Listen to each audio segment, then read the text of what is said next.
On this channel, $1,000,000 Made Easy, we love running numbers for people. And I've got the following scenario. I have an individual that's 60 years old, and according to his Social Security statement, he's going to get $2,890 a month, and he wants to begin taking that at age 67. Now, this 2890 will actually grow, and I'm just going to grow it at a inflation rate of 2%. So by the time he's 67, because it goes up each year, his full retirement amount will be $3,320. Again, this is approximation.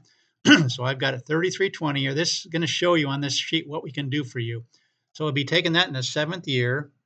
And what will he be taking? He'll be taking, his expenses are $5,000 a month. This is very key. You need to know what your expenses are. So $5,000 a month. He currently has $655,000 saved up. And he wants to do a 60-40 split when he reaches retirement, which means he 60% is going to stay in the S&P 500 because he wants these kind of gains.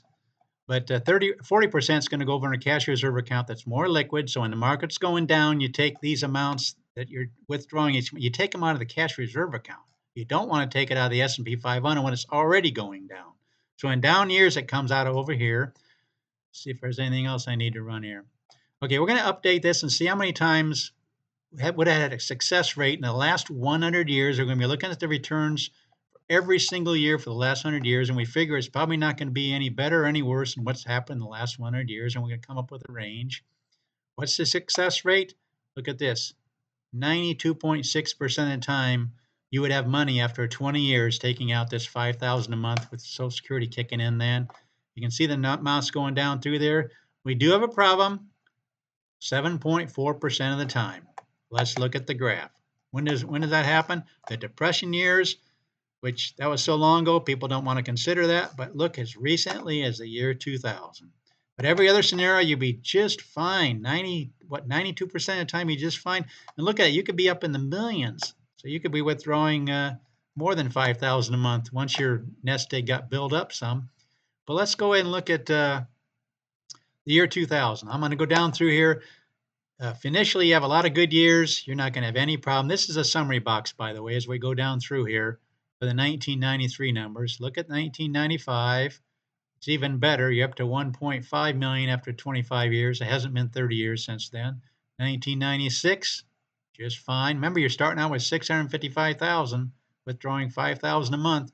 1997, 730,000. But watch what happens. 1998.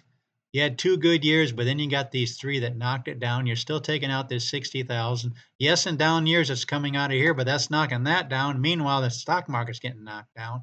So you actually run out of money in less than 25 years. And look at 1999. Now you run out of money in less than 20 years. 2000, you only have $12,000 left. This is an approximation, of course, with 15 years left. So they call this sequence of return risk. If you have some down years initially when you first retire, you may have to really adjust your expenditures.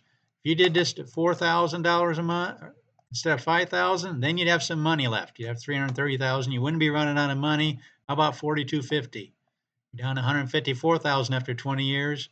$4,500. You're down to just under $10,000.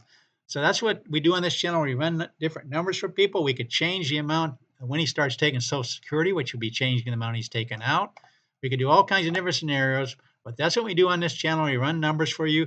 As we see here, most cases, you're going to be just fine with withdrawing $5,000 a month. And look at how many times it'd be very successful, 92.4% of the time.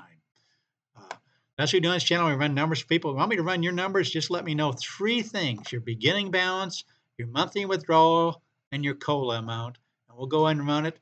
I want to thank you for watching this channel. Please consider subscribing and share this. Let people know there's a channel out there that will run numbers for them and kind of give them some ballpark figures of what might lie in the future. Let others know about the channel. Thanks for watching.